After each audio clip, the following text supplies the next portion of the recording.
Okay, students, let's get going with lecture. Have your clickers out. We have some clicker questions coming up.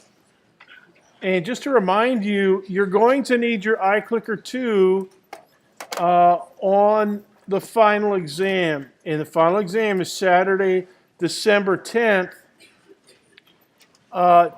1 o'clock to 3:50, and we're going to meet in this room.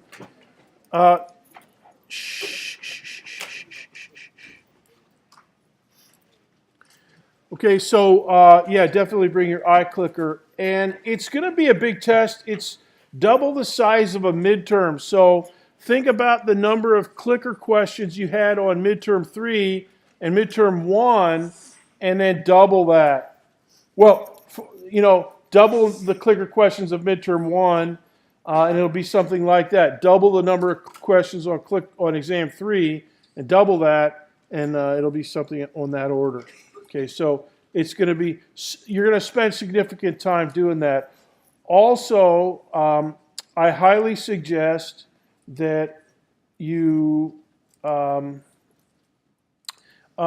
work extra hard to purchase a calculator with scientific notation if you don't already have one. And this means a separate calculator, not your iPhone, not your cell phone, right? Because we don't want to have the cell phones out during the test, right? That's verboten, all right?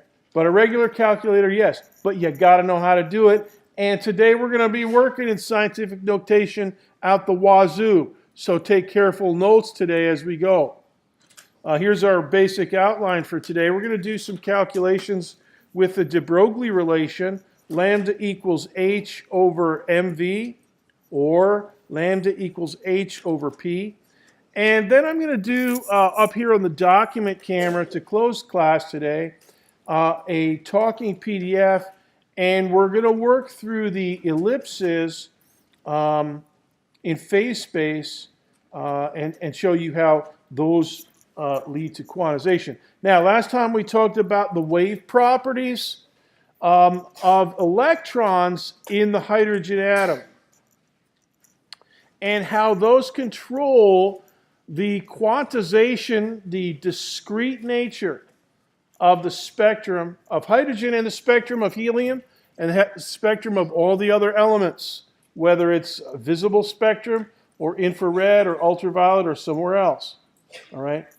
And we said that Planck's constant H and the change in the electrical potential energy from energy level to energy level, that basically is how the orbital sizes, you know, so many nanometers or so many tenths of a nanometer, are controlled through constructive interference. De Broglie said, you've got, if the electron is a wave, then it can only exist as a standing wave. And a standing wave is constructive interference. Another thing that we talked about last time was the fact that, and I alluded to this at the very end of class, I alluded to the fact that another way of understanding quantization is in the abstract space that we call phase space, where momentum is graphed, usually on the vertical scale, and its matching coordinate on the horizontal scale. Now, we're going to get to that at the end of class. We're going to do a talking PDF on the document camera, so you'll have it in reserve. But what we're going to do first is calculate de Broglie wavelength. So let's turn to that. And what we're going to do is use some of the physical constants.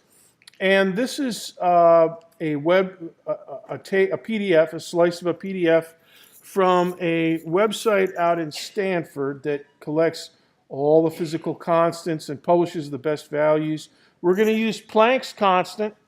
It's pretty small here. I'll write it out in bigger letters in just a minute. We're also going to use the mass of the electron, the mass of the proton down here. And you can see that they're rated in very small fractions of a kilogram. All right. Now, so let's work with a moving proton. Okay. And you're going to calculate this in just a second. So jot down the specs. This is going into your first clicker question. The mass of a moving proton is about 1.673 times 10 to the minus 27 kilograms. That's a teeny fraction. 10 to the minus something is a very small fraction of 10. So this is a bunch of zeros and then a 1673. All right? And then we're going to say, all right, for this hypothetical example,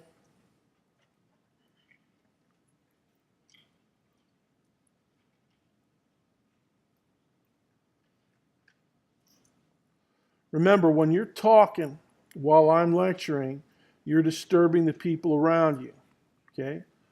All right, so whether you're wearing a white baseball hat or a black one, you don't want to do that. There's people sitting near you that are working their butt off to get a good grade. You might not be, but they are, so don't interfere with them. All right.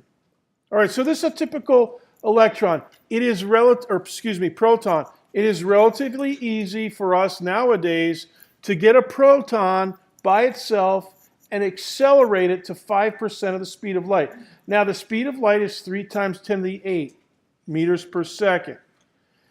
5% of that is 0.15 times 10 to the 8 meters per second. All right.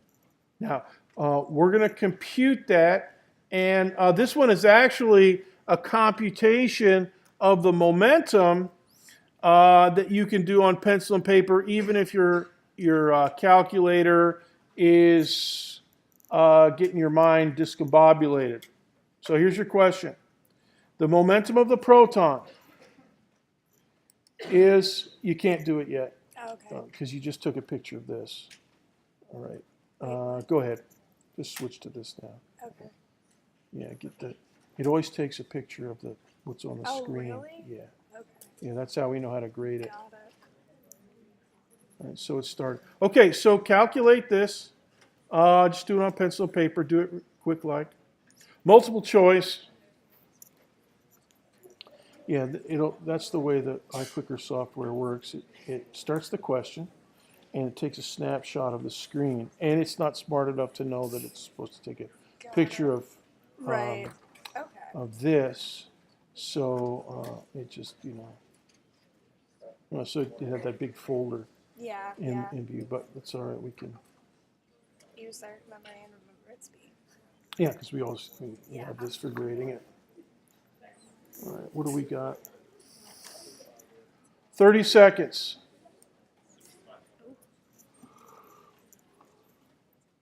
Mm-hmm.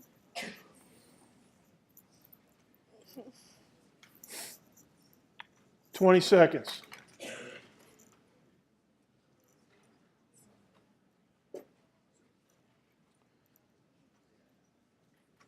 10, 9, 8, 7, 6, 5, 4, 3, 2, 1, 0.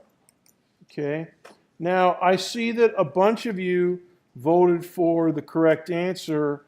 36% of you got B correct. And for those, raise your hand if you voted for C, because I see the majority of class. That's also correct. So, hey, you guys, write both of those correct answers down. If you're a little bit rusty with scientific notation, it can help you kind of track down your decimal point and your exponent, 10 to the minus whatever power. Okay, so it looked like that guy had a can of Coors beer back there. But it's coffee, right? Gosh, silver can. I thought, oh, a Monster. And then I looked closer. Oh, that looks like Coors beer. Anyway, so this is, now, so write down both those answers, the correct answers, just so in case you're a little nervous and stuff with scientific notation. Now, second side note is to realize that a proton with on the order of 10 to the minus 20 kilogram meter per second of momentum, that's not too bodacious. That's, that's not unusual. We can easily do this. It seems like a lot to us because the momentum of a human being walking at 2 meters per second is going to be a couple 300 kilogram meters per second. So that's a lot. But a proton, of course, is much smaller than a human being. So it's moment. But 10 to the minus 20, yeah, no problem with that. If you're a proton. And 5% of the speed of light, that's not too bad. We can do that pretty easily in the lab. Now, let's slip that into the de Broglie relation. So here's and I'm going to use this form, 2.5095 times 10 to the minus 20 kilogram meters per second. And we're going to slip that into the de Broglie relation. All right, so in other words, what we just calculated is going to go into the denominator. All right, so let's jam that in there. Okay, here's Planck's constant. Now I'm using 6 figures, 6.62607 times 10 to the minus 27, and we're going to round it off a little bit. And down here, 5 significant figures for the momentum. All right, so 2.5095 times 10 to the minus 20. All right, and we're going to put that, so that is lambda from the de Broglie relation. All right, now the proton wavelength. All right, here we go. So the first thing that you've got to do is cancel kilograms, cancel seconds, and cancel a power of meters from the bottom and 1 power of meters from the top. Leftovers, meters. So here's your quotient. Oh, by the way, remember 10 to the minus 20 in the denominator, Jason, is the same as 10 to the positive 20 in the numerator. So 10 to the minus 34 times 10 to the positive 20 is 10 to the minus 14. All right? And so if you calculate the fraction over here, you come up with 2.6404 times 10 to the minus 14 meters. Now, is that bigger or smaller than a nanometer? It's bigger, right? Because it's 10 to the minus 14. And what is a nanometer? 10 to the minus 9, right? So it's bigger, right? Smaller? So you're saying 10 to the minus 14 is smaller than 10 to the minus 9? You are correct. Okay, it's smaller. In fact, 10 to the minus 14 meters is way smaller as a wavelength than the typical wavelength of an X-ray. So William de Klerk, X-rays, you're talking a few nanometers or maybe down to a few hundredths of a nanometer. There's a range for X-rays. All right? This is even smaller than that. Now, what this, and I'll just give you another comment on this. Down in, I think, Orlando Regional Medical Center, they have a new proton accelerator down there as a medical tool for cancer patients. All right? The reason that is helpful is because a proton, if you accelerate it to a small fraction of the speed of light, it's going to have a really small wavelength. This wavelength is even more penetrating than X-rays. All right? So it does, and X-rays, if you have ever known somebody that has cancer, one of the things that they do is try to zap the cancer cells with X-rays. Okay? And that's pretty hard on a person, getting a lot of X-rays. But apparently, zapping the same cancer cells with protons, penetrating protons, is not so hard on them. Okay? It's more accurate, and it's a little bit easier to take. supposedly. So this is a little side note to that. It's not just whistle and Dixie. We're not just saying, oh, proton's nice, yeah, whatever. But yeah, if you ever know somebody that's getting proton therapy down at, I think it's Orlando Regional downtown, yeah, that's what they're getting. And this is why, one of the reasons that that's helpful. Okay, so let's get to 2 full wavelength calculations here. And you're going to do it now with your iClicker. And so you're going to type in, for this question, and I've calculated the electron's momentum, 2.65 times 10 to the minus 23 kilogram meters per second. All right, that's a normal size momentum for an electron, 10% of the speed of light. Calculate its wavelength. And type in your answer to the nearest 0.001 nanometers. All right, so go ahead and take a minute for that.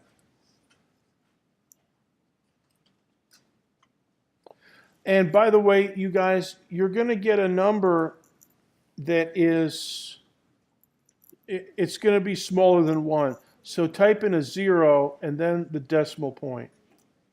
Oh, and by the way, refresh your clicker if you're having trouble with it. Hit the refresh key. I should have said that before. So type in 0 point something. Don't just type in the decimal. You can't type in the decimal point first. And I'll give you a minute or two to do that.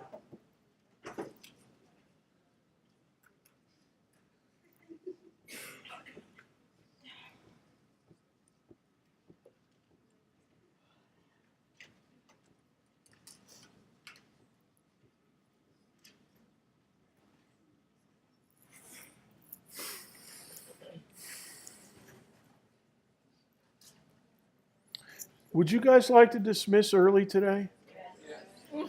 Raise your hand if this is your last class of the week. Oh. So, if we dismiss early today, that'll be nice for you guys. Extra nice. Yeah, I think we might. You can go home and start slacking off. That's good. Yeah.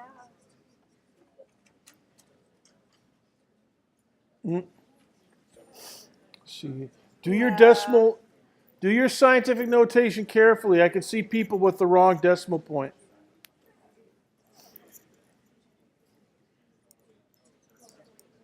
Yeah, see, look at this one. Yeah.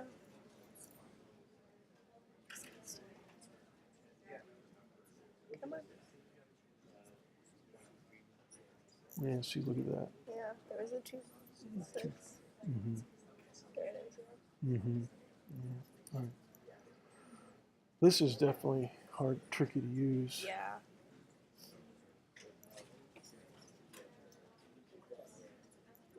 I'm happy when we can dismiss a little early. It makes my heart rejoice.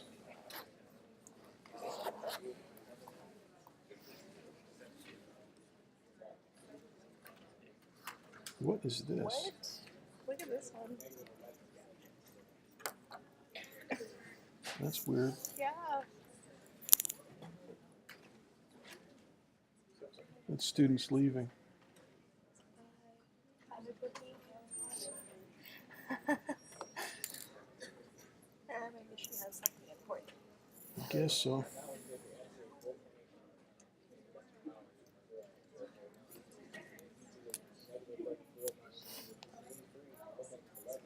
Okay, see, this is the ink supply for this Yeah. pen. It's very small, very tiny. It's so cool. Like the whole. Yeah, it's pretty sweet. Let me get this ready. I love this technology because it helps. You can use it in class, and then it records, so you can it's very efficient. You can post very quickly after class. So awesome. All right, 30 seconds to get your answer in.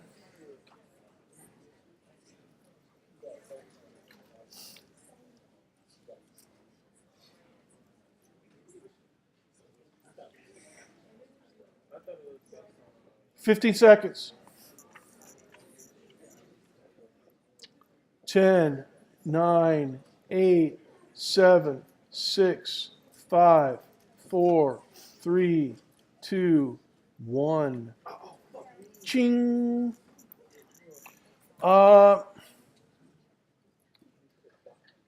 Raise your hand if you got 0.025. Sweet. Yeah, 69% of you got that. Good. And hey, you guys, shh.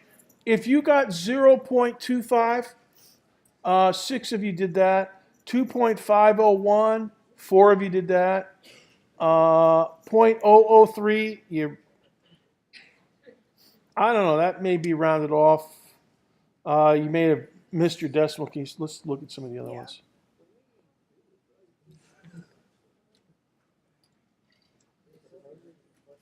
Uh, 0.0205. Here's somebody, wow, let's look at this one. One person with 6 zeros and then a 2.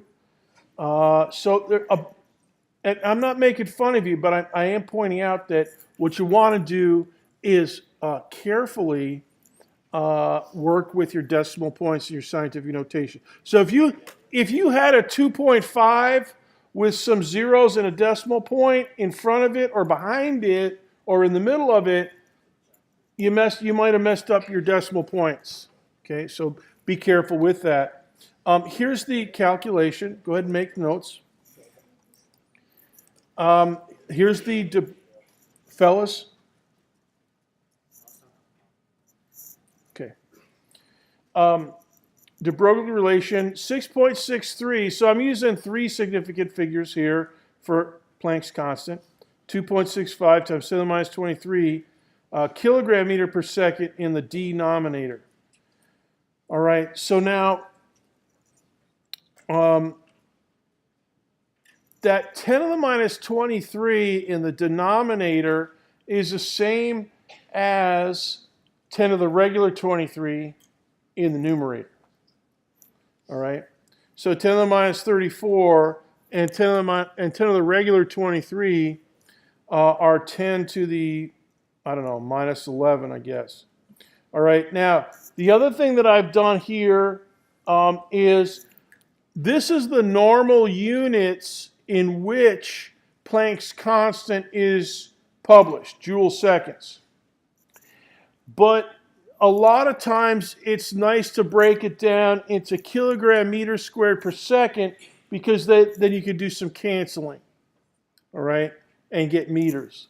So here's your, and here's the numeric part. So if you're messing up with your decimal points, just do it on paper. Because this thing you could do easily on a calculator. All right, that works out to 2.502 times 10 to the minus 11, and then that becomes 0.025 nanometers. All right. Questions about this calculation before we continue?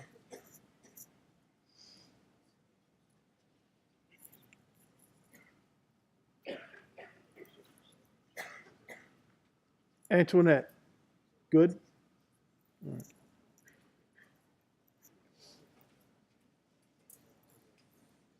All right, let's keep going.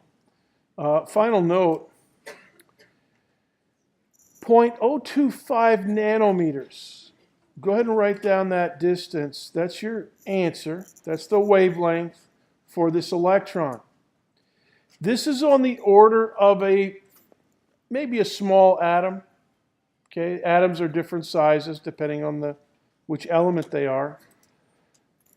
So for that reason, if you have a crystal that has spacing, interatomic spacing about this size, maybe a little smaller or a little bit bigger, you're going to notice diffraction effects. And that's what they did with the nickel crystal that I mentioned last time. If your wavelength is way smaller than your opening, or way smaller than your crystal lattice, it'll just buzz right through. You know, like a proton would buzz right through the atom. But this one, yeah, this one is just the right size for smallish atoms to cause interference and diffraction. They'll be observable. All right. Now, we're going to do another calculation. And this one is another object in motion. And I'm going to ask you to do the scientific notation in your iClicker. So hit the refresh button. This one's going to be, it's not numeric, it's going to be alphanumeric. Okay, so change that to no. Short answer, I guess, is the, Really? okay, yeah. Okay. Yeah, they're going to be typing in numbers and stuff, numbers and letters. All right, so what we're going to do is a paper clip. All right, and I've given you the momentum. A paper clip is about 1 gram. So a gram that's going at about 2.65 meters per second has this momentum. Go ahead and calculate your wavelength. And this time, you can type in the letter E and then minus 11. So this is a way to do scientific notation in your answer. So you can do this calculation on your calculator and just go straight from your calculator. Or you could do it on paper. And we'll try to review this. And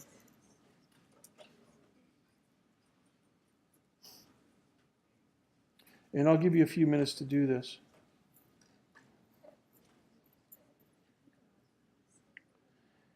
And a paper clip walking down the street, a 1 gram object, Jordan, walking down the street, 2.65 meters per second, is going to have a much different wavelength because it's a much different momentum state. Right? And so you're going to calculate a much different result.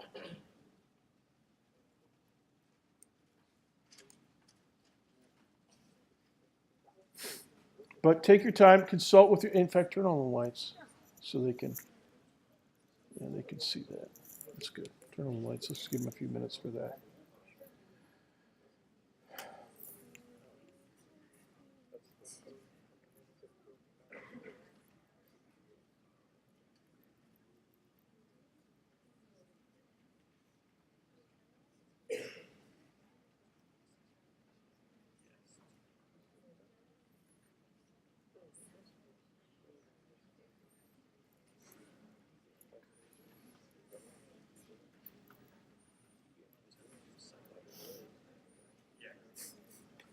Coffee boy. I can't believe he named him. He said that. Coffee boy here? He said that when he was picking up his exam. That's all right. That was a memorable. Did you see that photo? No. Oh, yeah. It was. That's fun. Oh, yeah. The one who looked like he was like half asleep. Yeah, and it was amusing. I love those selfies. They're always very cheerful. They cheer me up. Wow, look at this. We got a lot of disagreement here.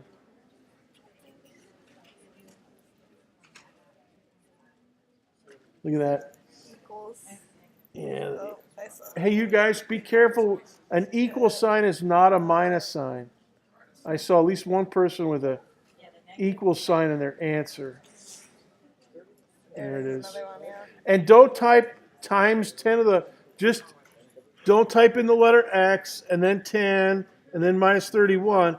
Just type in E minus 31. Just the way it says here on the example.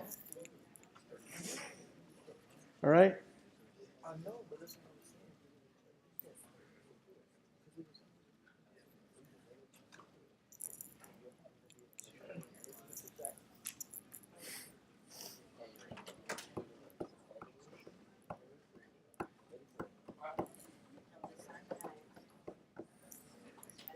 See how much I'm tapping on the desk? No problem with the display. Like the other day, it was just it was flaking so out. finicky. I had to give it a special wrap for it to get back. All right, how many answers we got here? Okay, 1 minute.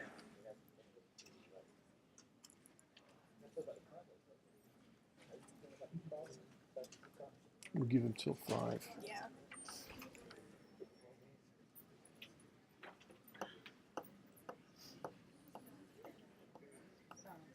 I don't know if like some people are gonna get confused between that negative sign and There's only one minus sign. Yeah, there's like it does this where it puts like another bar under. That's an and it equal looks like sign. the- Okay, yeah, I Yeah. changed it. Like I submitted this though. Yeah. But at first I got like tripped up. Yeah, yeah. The equal sign looks like a Yeah. minus sign. Yeah. We could see it up here. There's still one person with a minus sign. There's probably more. It's just still going. It's not even right. 10, 9, 8, 7, 6, 5, 4, 3, 2, 1, 0. Okay.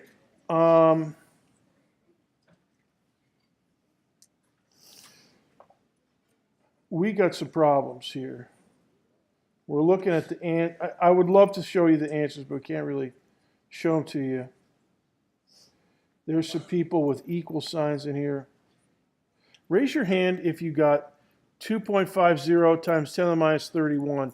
See, that's a lot of hands, but we don't have any. We have one person. No, 7. 3. Yeah, we have 7 and space, another yeah. 3. And we have 10 people that typed it in properly. And then another person, 2 people typed in 2.50 E equals 31 because they use a minus sign. Now, I'm going to be pretty generous when I grade this, so don't worry about that. But do make a note to turn this to presentation mode. The wavelength is approximately 2.5 times 10 to the minus 31 meters for a paper clip at a few miles per hour. Now, that's an everyday object, a paper clip, and an everyday velocity. The previous calculation we did for an electron at 10% of the speed of light and a proton at 5% of the speed of light, those are normal speeds for electrons. Well, I shouldn't say normal, but they're not uncommon speeds for electrons and protons. But humans we can't even get up to 1% of the speed of light, even for our fastest rocket ship. All right, we're way below that. So anything normal, human, everyday size, speed of light is not a factor. We're very, very small. Even our fastest rockets, very, very small fraction of the speed of light.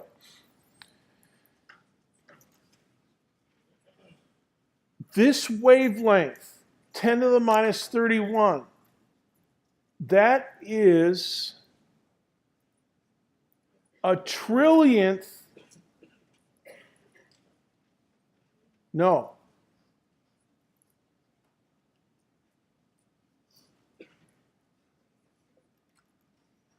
That is,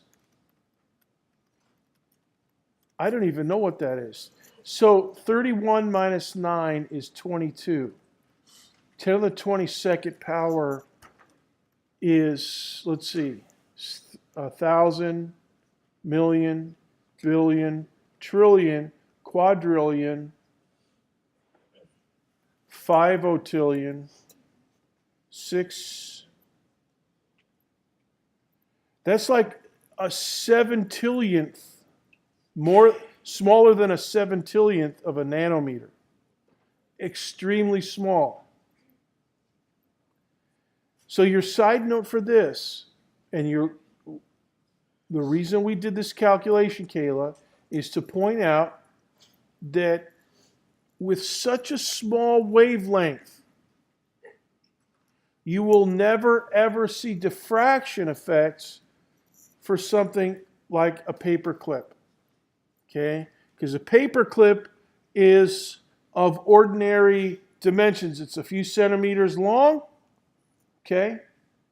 But its wavelength, its the Broglie wavelength is 10 to the minus 31 meters. So it's extremely small wavelength. So an electron going through an atom is going to diffract because an atom is about the same size as the electron's wavelength. A paper clip coming out of your pocket is not going to diffract. It's going to look like a particle. Let me repeat that. A paper clip coming out of your pocket is not going to diffract. It's going to look like a particle. It will not show wave effects because the aperture, the opening, your pocket is, maybe a couple inches. And the paper clip is a couple centimeters. Maybe 2 centimeters or so. That's about an inch. Okay? But the paper clip's wavelength is much, much smaller than that. So it's just going to zoom through there. It's going to go through the hole in the pocket, and you're not going to see any diffraction. And that is why, even though we say that Planck's constant rules the cosmos, we don't see wave effects for human beings. It'd be kind of weird if we did. I mean, you think about it. If we had a bigger value of Planck's constant, and you walked out the door in the lecture hall, you would diffract through it. That would be kind of cool, a human being diffracting through. But we don't see that, and that's because of the size of Planck's constant. So, final comment to you. The size of Planck's constant determines which physical systems show wave effects and which do not. Electrons and protons? Yup. Paper clips and human beings and galaxies? Nope. Too big. Too much momentum. The denominator is too big. Planck's constant is small, and then you have a lot of momentum in the denominator, so your wavelength is way, way, way small. Okay? And so you're never going to see wave effects. Now, I want to do a workout with you on phase space on the, hold on a second, on the document camera. We'll do that in just a minute. I made some calculations this morning I want to share with you. But before I go to that, we're going to dismiss after that. So let me just tell you, homework 16 will activate tonight or maybe Friday morning. And you'll have some de Broglie wavelength calculations, a bunch of concepts.